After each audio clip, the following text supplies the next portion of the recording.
Election समाव बिथाङा फैयोमोन हेलिकप्टार लानानै रायजो राजाफोरखौ मोनसे समाव देखायोमोन। बै समाव बिटिआर सरकारनि दैदेननायाव बर'निनो साथाम मन्थ्रि दंमोन। बिनिनो सासे फरेस्ट मिनिस्टार हिसाबै प्रमिला आब'आनो मिनिस्टारमोन फरेस्ट डिपार्टमेन्टनि। बिथांमोननि दैदेननायावनो जुदि नाजानायमोनब्ला FRA 2006 बेखौ जुदि इमप्लिमेन्ट खालामोबा हा हुनि जेंनाया सिगाङावनो जोबनानै थाङो।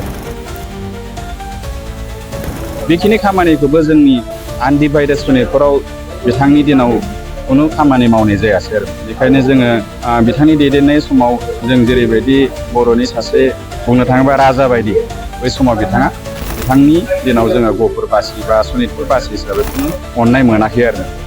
जों बेखिनिखौ बुंनो हायो आरो।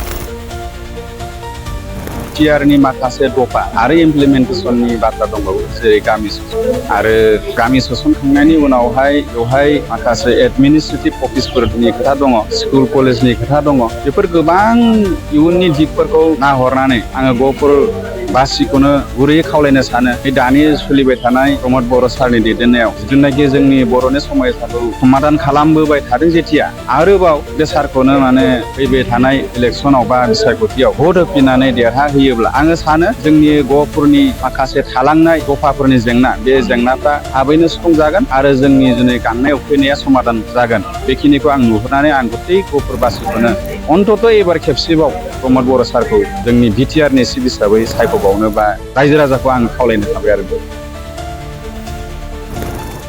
हाग्रामा सारनि दैदेननायाव जिथुनाखि बिपि सरकार सोलिदों, बिथांनि दैदेननाय समाव बिटिएडिनि बाहेर बिखेखकै गहपुराव इलेक्सन समाव बिथाङा फैयोमोन हेलिकप्टार लानानै रायजो राजाफोरखौ मोनसे समाव देखायोमोन। बिथाङा ओरैबायदि थिनोमोन, गाव कंग्रेस सरकारजों थाबा कंग्रेस सरकारनो भट हो होननानै बुंलाङोमोन। बेनिफ्राय इलेक्सननि समाव खुनु जोंनि बे गहपुर हालामनि बर'नि हा हुनि समाधाननि सायाव बिथाङा जेबो खोथाखौनो बुंलाङामोन। आनखि बिथाङा खामानि मावनायनि सुजुग मोनदोंमोन बै समाव बिटिआर सरकारनि दैदेननायाव बर'निनो साथाम मन्थ्रि दंमोन।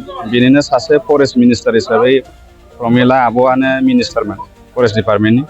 बिथांमोननि दैदेननायावनो जुदि नाजानायमोनब्ला FRA 2006 बेखौ जुदि इमप्लिमेन्ट खालामोबा हा हुनि जेंनाया सिगाङावनो जोबनानै थाङो। बेखिनि खामानिखौबो जोंनि आनडिभाइडेड सुनितफोराव बिथांनि दिनाव खुनु खामानि मावनाय जायासै आरो। बेखायनो जोङो खोब बिथांनि दैदेननाय समाव जों जेरैबायदि बर'नि सासे बुंनो थाङोबा राजा बायदि बै समाव बिथांनि दिनाव जोङो गहपुर बासि बा सनितपुर बासि हिसाबै खुनु अननाय मोनाखै आरो। जों बेखिनिखौ बुंनो हायो आरो। नैबे समाव नोंथाङा सासे गहपुर हालामनिनो सासे थागिबि सुबुं हिसाबै फैबाय थानाय जि सेप्तेम्बर दाननि गेजेराव बिसायख'थि जानो थांगासिनो दङ, गहपुरनि रायजो राजा बिथांमोनखौ मा खावलायनो लुबैयो? आङो रायजो राजा बिथांमोनखौ बेखौनो खावलायनो सानो, जोंहा बिटिआरनि माखासे दफा आरो इमप्लिमेन्टेसननि बाथ्रा दंबावो, जेरै गामि सोसननाय आरो गामि सोसनखांनायनि उनावहाय बेवहाय माखासे एडमिनिस्ट्रेटिभ अफिसफोरनि खोथा दङ, स्कुल कलेजनि खोथा दङ। बेफोर गोबां इयुननि दिगफोरखौ नाहरनानै आङो गहपुर बासिखौनो गुरैयै खावलायनो सानो। दानि सोलिबाय थानाय प्रमद बर' सारनि दैदेननायाव जिथुनाखि जोंनि बर'नि समयसाखौ समाधान खालामबोबाय थादों जेथिया, आरोबाव बे सारखौनो फैबाय थानाय इलेक्सनाव बा बिसायख'थियाव भट होफिननानै देरहाहोयोब्ला आङो सानो जोंनि गहपुरनि माखासे थालांनाय दफाफोरनि जेंना, बे जेंनाफ्रा थाबैनो सुफुंजागोन आरो जोंनि दिनै गांनाय उखैनाया समाधान जागोन। बेखिनिखौ आं नुहुरनानै आं गथै गहपुरबासिखौनो अन्तत एबार खेबसेबाव प्रमद बर' सारखौ जोंनि बिटिआरनि चिफ हिसाबै सायख'बावनो बा रायजो राजाखौ आं खावलायनो थाबाय आरो।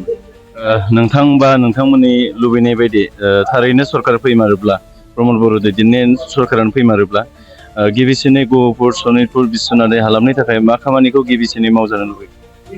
गिबियावनो आङो दाथ' आं एसे आवगायनो बुंखाबाय, गामि एसे सोनो दंबावो।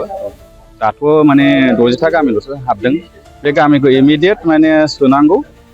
बेनि उनाव जिल्ला जोंहाथ' जेनेबा उदालगुरि जिल्लायावसो दा सोजादों नालाय जिल्लाखौ माने जिथुनाखि जेरैबायदि नियमनि गेजेरजों जिल्लाखौ बानायनो हायो SDO सिभिल माने साब डिभिजन बानायनो हायो बेखिनि खामानिखौ सारा मावना होनांगौ आं बेखिनिखौनो माने खावलायनो थायो आरो लोगोसे जोंनि ओनसोलाव दासिमबो कलेज गैया बा हायार सेकेन्डारि गैया बा बिदिनो माखासे टेकनिकेल लाइननि इनस्टिटिउटबो गैया जेराव हमना ला पलिटेकनिक नांगौ जोंनि ओनसोलाव नार्सिं स्कुल नांगौ बा बिदिनो स्किल इनस्टिटिउसन आरो माने बेखिनिखौ आङो माने देरहाखांनायनि उनाव फैबाय थानाय समाव सारखौ बेखिनि खामानिखौ आङो गिबियावनो मावजानो थाखाय लुबैनायखौ आंनिफ्राय फोरमायनाय थाबाय आरो गफुरबासि सार